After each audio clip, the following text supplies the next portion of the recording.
नहीं गए। हाँ बात तो सही है, इतने दिनों से हम सब घर पर ही बैठे हैं, चलिए ना कहीं घूमने चलते हैं। हाँ चल सकते हैं, वैसे भी कंपनी में भी थोड़ा काम कम ही है।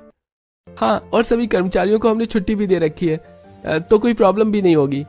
तो भी तय रहा, हम सब घूमने जाएंगे, लेकिन कहाँ? क्यों ना भाभी हम सब किसी पहाड़ी इलाकों पर घूमने जाएं, वहाँ बहुत मजा आएगा। क्या पहाड़ों पर? लेकिन वहाँ तो मुझे बहुत डर लगता है। अरे तुम आज तक कभी गई नहीं हो ना, इस वजह से मैं रहूंगा ना तुम्हारे साथ, कुछ भी नहीं होगा तुम्हें। हाँ तो अब तय रहा, हमारा पूरा परिवार पहाड़ी इलाकों पर घूमने जाएगा। अब इस फैसले के बाद पूरे घर में चारों तरफ तैयारी शुरू हो जाती है। शॉपिंग और बैग पैकिंग करके कुछ दिनों बाद ही सभी लोग पहाड़ी इलाकों पर घूमने पहुंचते हैं। अरे क्या हुआ बहू, यहीं क्यों लग गई? पहाड़ के उस साइड तो चल। हाँ भाभी चलिए ना, उस साइड बहुत मजा आएगा और अच्छी एस्थेटिक फोटोज भी आएंगे। नहीं नहीं, मुझे ऊंचाई से बहुत डर लगता है, मैं वहाँ नहीं जाऊंगी, मैं यहीं ठीक हूँ। और वैसे भी वो पहाड़ का एकदम किनारे वाला हिस्सा है, वहाँ मैं गिर गई तो।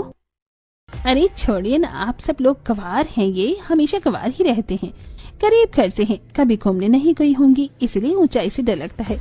और सोशल मीडिया तो चलाना भी नहीं आता होगा, फोटो लेकर क्या ही करेंगी, इसलिए हम चलते हैं ना। इतना कहकर रिया वहां से चली जाती है और सभी लोग अंशिका को मनाते हैं, लेकिन अंशिका थोड़ी दूर पर ही एंजॉय करती है और सभी पहाड़ के किनारे जाकर फोटो करवाते हैं। यहाँ पर सब लोग कितने अच्छे हैं ना, और मैं कितनी लकी हूँ, बस ननन जी ही मुझसे अच्छे से बात नहीं करती। वैसे यहाँ कितना मजा आ रहा है ना, कितनी ऊंची पहाड़ियाँ और कितना अच्छा व्यू है।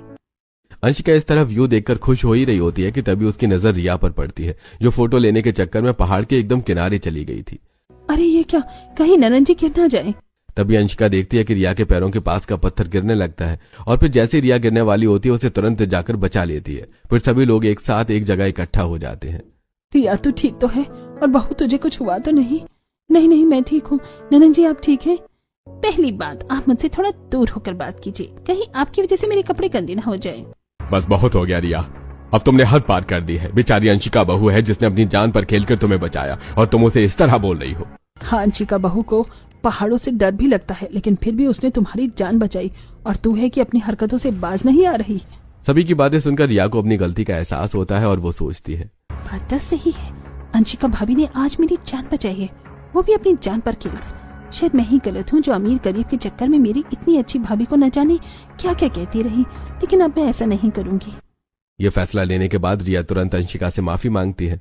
कोई बात नहीं, आपको आपकी गलती का एहसास हो गया, मेरे लिए इतना ही काफी है। और फिर ननन भाभी में छोटी मोटी नोकझोंक चलती रहती है। चलो एक बात तो अच्छी हुई, इस ट्रिप पर आकर छोटी भाभी और रिया के बीच सुलह हो गई। कहते हैं ना, जो होता है अच्छे के लिए होता है। अब अंशिका अपने 150 गेटों वाले करोड़पति ससुराल में खुश